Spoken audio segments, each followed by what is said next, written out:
This is Tom. The following video is old footage that I had on my computer from the springtime. I'm way behind on getting videos posted. I have two projects, the Zenith, which follows, and also the Philco radio. I'm going to be posting some older videos on both of them, try to get myself up to date, and then continue on with them. I do apologize for that. I got busy with other things and have been off YouTube and off making videos for some time. I also have a Howard project I started some time ago, and that's still where I left it off. I need to work on that radio, but the two primary ones I'll be focusing on will be the Philco and the Zenith, and we'll try to get caught up. I also apologize for not responding to a lot of comments. I just haven't had time.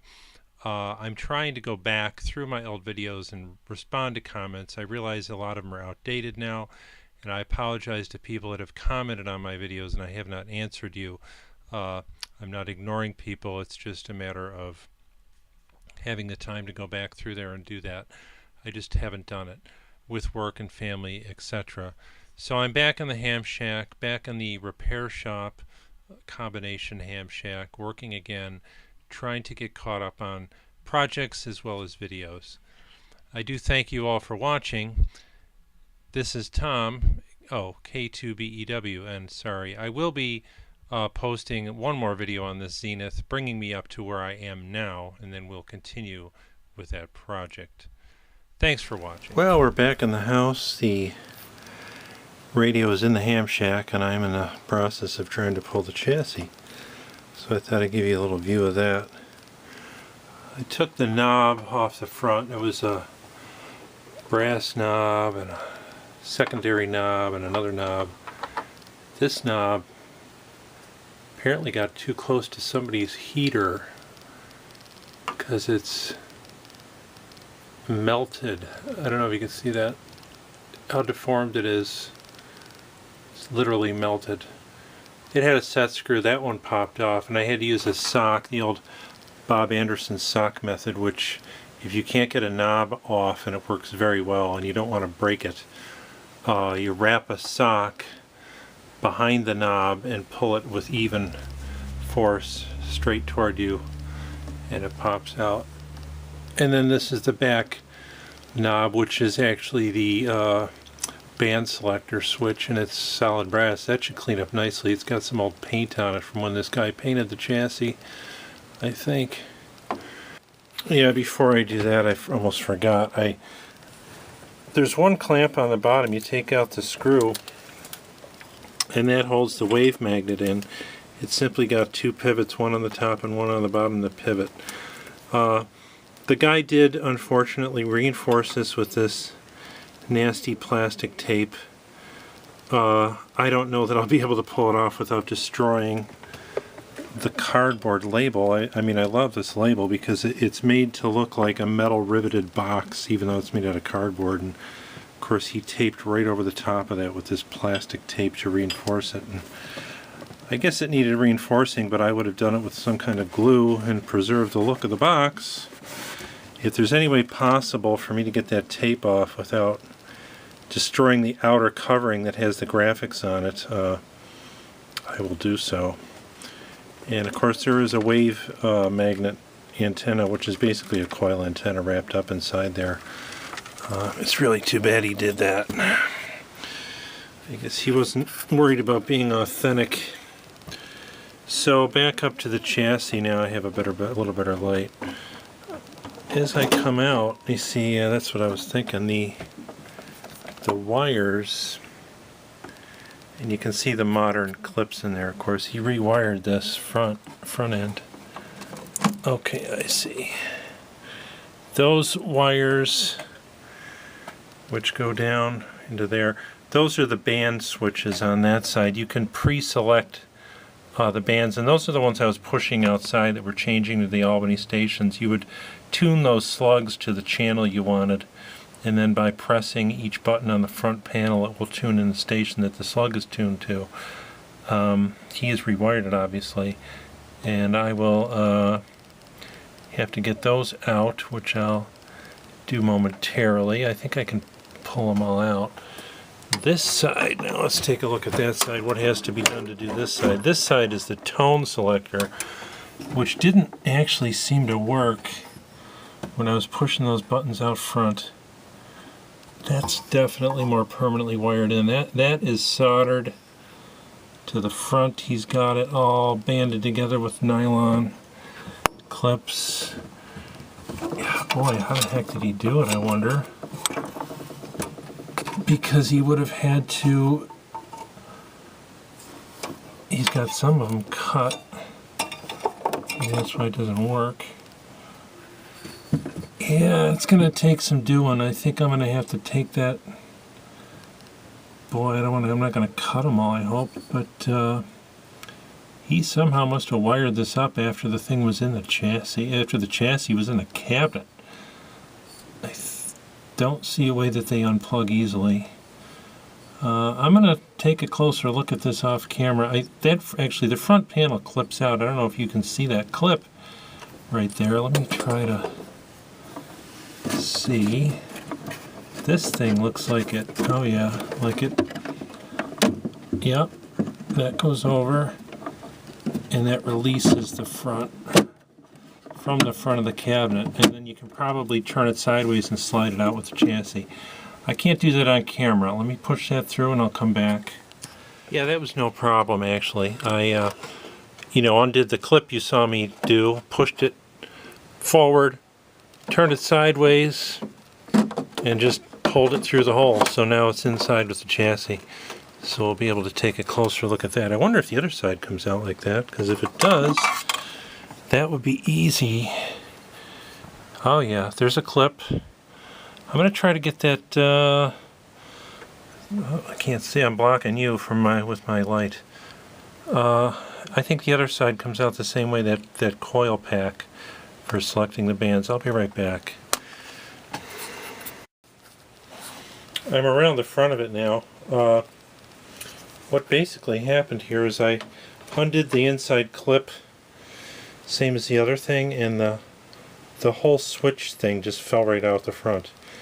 And then the switches push these rods which pick the channels, and that's all screwed in. I'm going to unscrew it and take it out because I'm going to want to really clean that really good, of course, before it goes back in. So let me take those screws out and then we can finish getting the chassis out from behind. I'll be back after I pull those two screws. So we pulled the screws out and the whole thing just dropped right in there. So now the whole chassis will come out with both of those connectors from behind. So let's swing around back.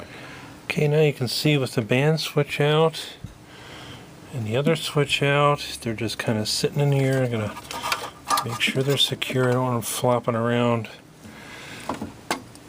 When I pull the chassis out, I'm going to balance them on top of the chassis. And they look okay. Alright, we're going to lift this out and I'm going to put it over on my desk behind me. It should lift right out now, and then we'll take a closer look at it. I'll be back. Right, so it lifted out of the cabinet. Let's take a quick look inside the cabinet while it's out. How it looks. You can see our broken glass, which I did find an online source for those. They unfortunately are plastic, the replacements, but it is curved glass, and I'll never find another one unless I get a scrap radio.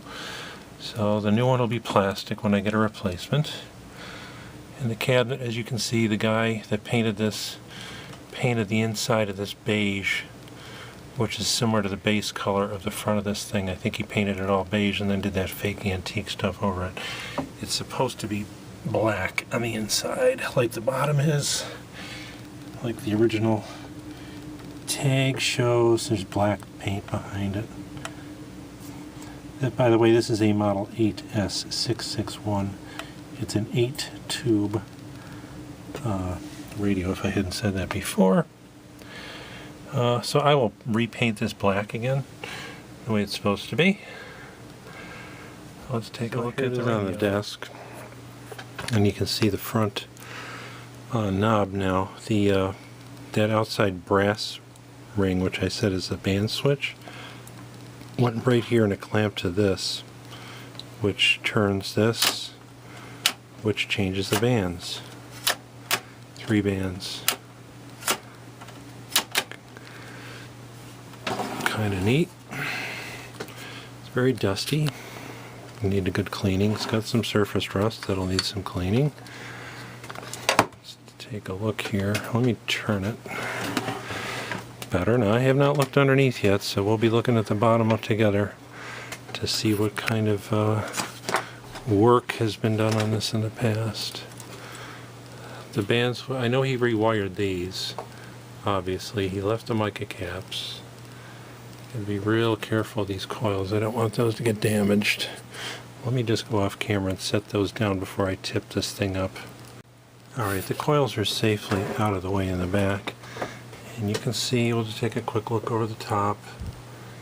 It's got surface rust. Clean that all up. It's painted, it's like a paint anyway. It's already gold paint, so maybe I'll just repaint it gold, possibly. The tuning capacitor is pretty rusty. The one tube shield looks not too bad. Okay, we're going to tip it up now. I have that coil thing out of the way behind it so it won't get mushed. And we're going to, this is just the switches for those tone controls.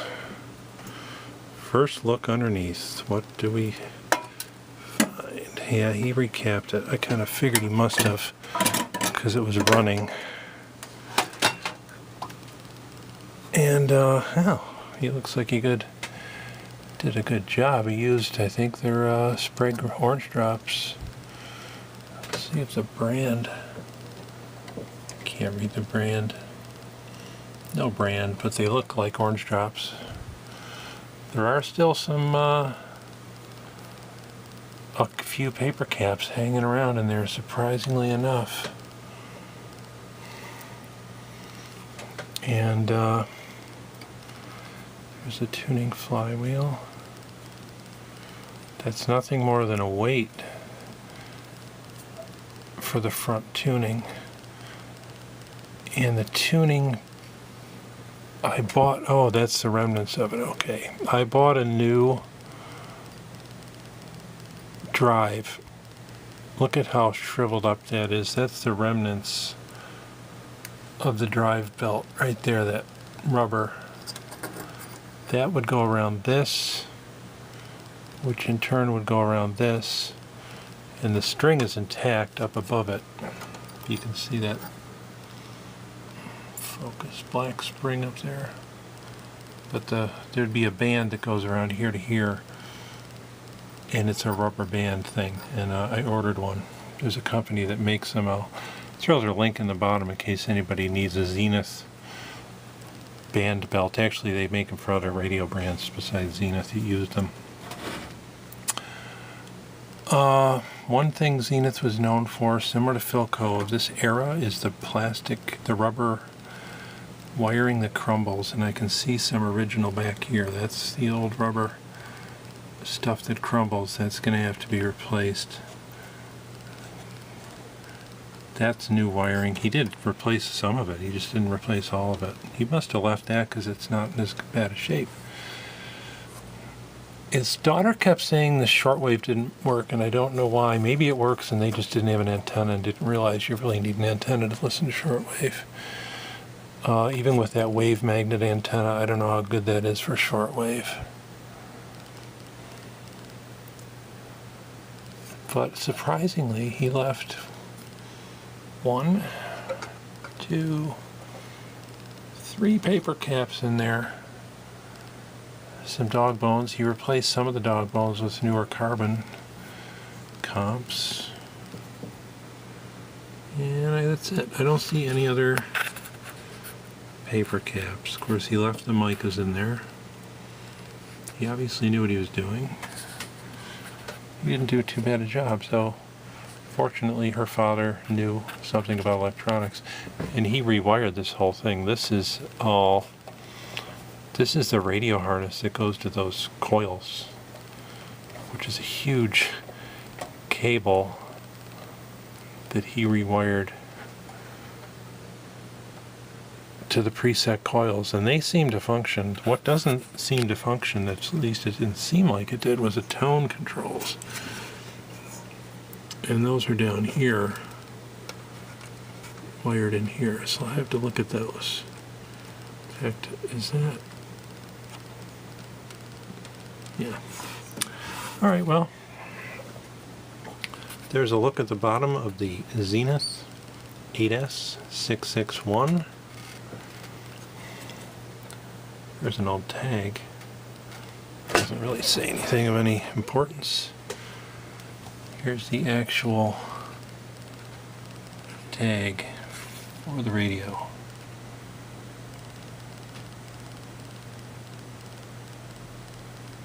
That's a serial number, not the model number. Interestingly, even on that tag that's in the cabinet, oh, there's the model. 8S661. Thanks for watching. This is Tom. Since I did not see a brand on these, I just Googled the code number on this, and it simply says PVC 625 on that one. This one says PVC 212, and it turns out that that is a manufacturer part number for Cornell Dublier capacitors. So according to DigiKey over there, and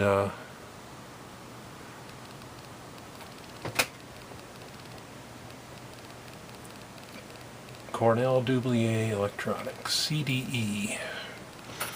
So they're good ones. So we'll leave those and probably just do the paper ones there and try to figure out why or if the shortwave is not working on this while I've got it out, and do some cleaning on it. And I won't have to do a whole lot of work to it, as it turns out. So there you have it. Thanks for watching. So I've been taking a closer look here at the chassis, and I've noticed what the fella did is he replaced all the crumbling rubber wire with what is power line wire, you know, for like a lamp cord, that he split down the middle and used each half of a split lamp cord to rewire it. So going from point to point across this chassis in many places are pieces of split lamp cord. That's going to have to go. What I like to use is the cloth covered wire from Radio Days, and I need to put an order in for some more anyway. So I think I'm just going to rewire this. I'm going to get rid of the leftover rubber, hard rubber wire that was left in here. I'm going to get rid of the paper electrolytics that he left. I also discovered a bumblebee cap up here that he left. That's going to go. I'm going to check all these resistors for tolerances, and they're going to go. This mess here, there's two capacitors wired together to another wire with a wire nut on it. Yeah, that's going to go. I got to figure out on the schematic what that really is supposed to be and fix it. That's got to go. Needs a bit of work that way. Then here's some more old rubber wire. This stuff, this case, you can see it's split right there. It just crumbles and falls off. That's got it, and that's what he was replacing when he put in that lamp cord. I think this is his work too, these red wires. He also used some speaker wire in a couple spaces, like here he put speaker wire in, ran that up to the lights. I don't like that. I want it to look original as much as possible. Obviously I have no paper caps to restuff. I'm going to have to leave his. Of course you can't restuff with this style anyway. Well, maybe you could, but presumably these are good, and maybe I'll pull one and check it on my capacitor tester. I noticed interestingly, what Zenith did is some of these wires go into the coils, and the IF cans up on top are covered in springs, and I must have used that as shielding over those sensitive wires that carried the RF to the coils. So there's a fair amount of rewiring that needs to be redone. And as I do that, I can maybe try to figure out if there was something incorrect that was possibly causing the shortwave to not work, because the man's daughter told me the shortwave did not work on it. So we'll have to see if we can figure out why that is as we go through it.